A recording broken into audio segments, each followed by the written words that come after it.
আমার প্রিয় ভাইয়া আপুদের কাছে একটা রিকোয়েস্ট, লাইক দিয়ে আমার ভিডিওটি কন্টিনিউ করবেন। কেউ টেনে টেনে ভিডিও দেখবেন না। আমি যার ভিডিও দেখি ফুল ওয়াচ করে দেই, আপনারাও ফুল ওয়াচ করে দিবেন। কালিজিরা ভর্তাটি দেখতে যেমনটাই লোভনীয় হয়েছিল, খেতে কিন্তু মাশাআল্লাহ অনেকটাই দুর্দান্ত ছিল। হাই গাইস, আসসালামু আলাইকুম ওয়া রাহমাতুল্লাহি ওয়া বারাকাতুহু। Welcome to my cooking channel Mariam's blog. আজকে আমি নতুন একটা ভর্তা রেসিপি নিয়ে আসছি। আজকে আমি কালিজিরা ভর্তা করব। আমি কিভাবে এই ভর্তাটি তৈরি করি চলেন দেখা যাক। এখন আমি কালিজিরাগুলি একটু ভেজে নেব। এই তো কালিজিরা ভাজানোর জন্য কিন্তু একটা ফ্রাই প্যান বসিয়ে দিয়েছি। এখন কালিজিরাগুলি দিয়ে দিচ্ছি। এটি কিন্তু বেশি ভাজা যাবে না, তাহলে কিন্তু পুড়ে যাবে। অল্প একটু নাড়াচাড়া করলে কিন্তু কালিজিরা ভাজা হয়ে যাবে। এটি কিন্তু বেশি সময় লাগে না, ঝটফট কিন্তু এটি ভাজানো হয়ে যায়। একটু গরম হয়ে গেলে হয়ে যাবে। বেশি পুড়ে গেলে কিন্তু ভর্তাটি খেতে তিতা লাগবে, মজা লাগবে না। আর এখন এরকম কালিজিরা ভর্তা করে কিন্তু সংরক্ষণ করে অনেক দিন যাবত কিন্তু ফ্রিজের মধ্যে রেখে খাওয়া যেতে পারে।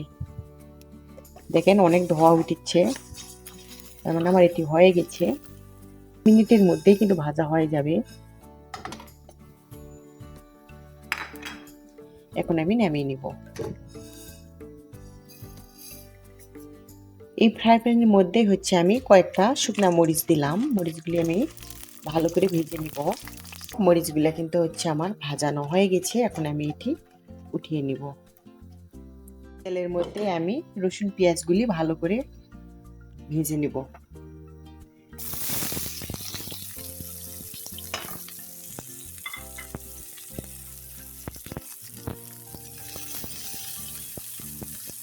আমি এটি ভালো করে ব্রাউন করে ভেজে নেব।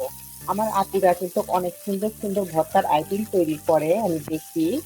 আমার আপুরা কিন্তু অনেক সুন্দর সুন্দর করে কালিজিরা ভর্তা, বাদামের ভর্তা, তিলের ভর্তা, যে কোনো ভর্তা, টমেটো ভর্তা অনেক লোভনীয় হয়। আমি যেভাবে তৈরি করি আমার পদ্ধতিতে আমি এটি বানিয়ে দেখাবো। আমি যেভাবে নিয়মিত এই কালিজিরা ভর্তাটি তৈরি করি। কালিজিরা ভর্তা খাওয়া কিন্তু অনেক উপকার। যাদের ঠান্ডা জ্বর হয়, ঠান্ডা, তাদের জন্য কিন্তু অনেক উপকার। আর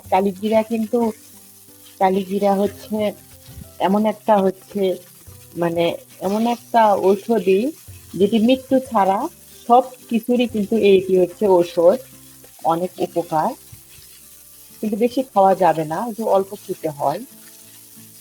আমি এই ভর্তাটি করে কিন্তু আমি ফ্রিজে রেখে দেব। সিওরির সময় একটু একটু করে খেয়ে নেবো। এটি কিন্তু বেশি খাওয়া যায় না, অল্প একটু।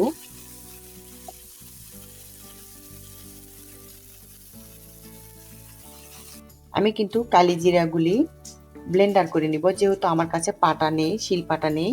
আপনারা কিন্তু যাদের শিলপাটা আছে তারা বেটে নিতে পারেন। আমি যেহেতু বাইরে থাকি, আমার এখানে কিন্তু শিলপাটা আমার কাছে নেই।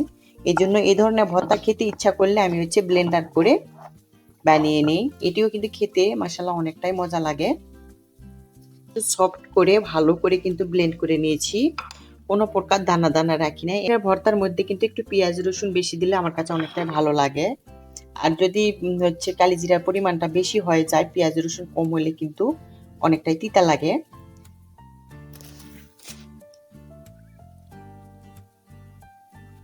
এই কালিজিরা ভর্তা করতে গিয়ে একটা মজার কথা মনে পড়লো, আমার ছেলের কথা।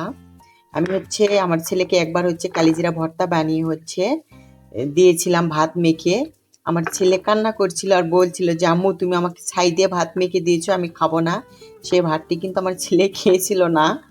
পরে আমি সেই ভাতটা খেয়েছিলাম। সে মনে করছিল যে এটি হয়তো ছাই। সে জানতো না যে এটি কালিজিরা। তার পছন্দ হয়নি, এই জন্য খাই নাই। এই তো পেঁয়াজগুলিও কিন্তু ভাজা হয়ে যাচ্ছে, আর অল্প একটু বাকি। আমি কিন্তু ভালো করে একটু ভেজে নিব, যেহেতু আমি এটি রেখে দিব। যদি কাঁচা থাকে তাহলে কিন্তু ভর্তাটা বেশি দিন রাখতে পারবো না, গন্ধ লাগবে। আর তোমরা যারা সাথে সাথে ভর্তাটি খেতে চাও তারা কিন্তু কাঁচা পেঁয়াজ রসুনও বেটে দিতে পারেন, এতেও কিন্তু ভর্তাটা এতেও কিন্তু ভর্তাটা অনেকটাই মজা লাগবে।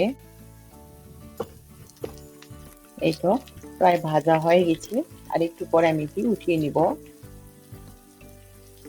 আমার আপুরা কিন্তু অনেক সুন্দর করে এইরকম কালিজিরা ভর্তা করে আমি দেখেছি, কিন্তু হয়তো তাদের মতো আমি বানাতে পারবো না, কিন্তু আমি যেভাবে তৈরি করি সেটাই বানিয়ে দেখাবো।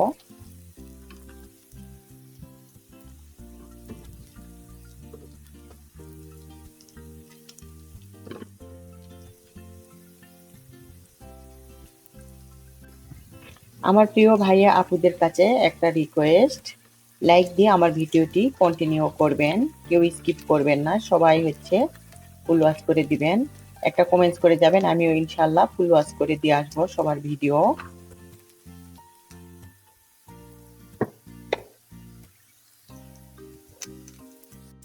এরকম ভর্তা বানিয়ে কিন্তু রাখলে রমজান মাস পুরোটাই কিন্তু খাওয়া যাবে, নষ্ট হবে না। এটি নরমালে রাখবেন, একটা ভালো একটা কাঁচের বাটির মধ্যে নরমালে রেখে দিলে কিন্তু অনেক দিন সংরক্ষণ করে খাওয়া যায় এই ভর্তাটি। প্রত্যেক দিন কিন্তু ভর্তা বানানো অনেকটাই ঝামেলা, এরকম বানিয়ে রাখলে কিন্তু অনেকটাই সুবিধা হয়। এই তো আমার ভাজা হয়ে গেছে, এখন আমি এগুলি উঠিয়ে নিব।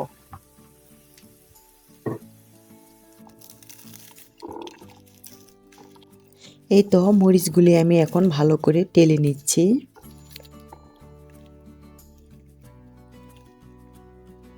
মরিচগুলি কিন্তু অনেকটাই মশমশা হয়েছিল, দেখেন আমি কত সুন্দর করে টেলে নিচ্ছি। দেখেন আমি রসুন পেঁয়াজ মরিচ সবগুলি কিন্তু ভালো করে টেলে নিচ্ছি। আমি কিন্তু এটি পুরোপুরি টেলে নিব না, কিছুটা গোটা গোটা রাখবো। এতে কিন্তু ভর্তাটি খেতে আমার কাছে অনেকটাই ভালো লাগে। তোমরা যদি গোটা গোটা না রাখো তাহলে কিন্তু এটা ব্লেন্ডার করে নিতে পারো, অথবা পাটায় বেটে নিতে পারো। আমার কাছে কিন্তু গোটাটা রাখতে অনেকটাই ভালো লাগে। সব ধরনের ভর্তায় কিন্তু আমি রসুন পেঁয়াজ একটু গোটা গোটা রাখি। আর আমার এরকম সহজ সহজ রেসিপি পেতে আমার চ্যানেলটি সাবস্ক্রাইব করে সবাই আমার সাথেই থাকবেন। আমার ভিডিওর কোনো এক অংশ যদি ভালো লেগে থাকে তাহলে বন্ধুদের সঙ্গে শেয়ার করে দিবেন। আজকের ভিডিওটি আমার এই পর্যন্ত আপনারা সবাই ভালো থাকবেন, সুস্থ থাকবেন, এই দোয়াই করি। আমাদের জন্য দোয়া করবেন। আসসালামু আলাইকুম ওয়া রাহমাতুল্লাহি ওয়া বারাকাতুহু।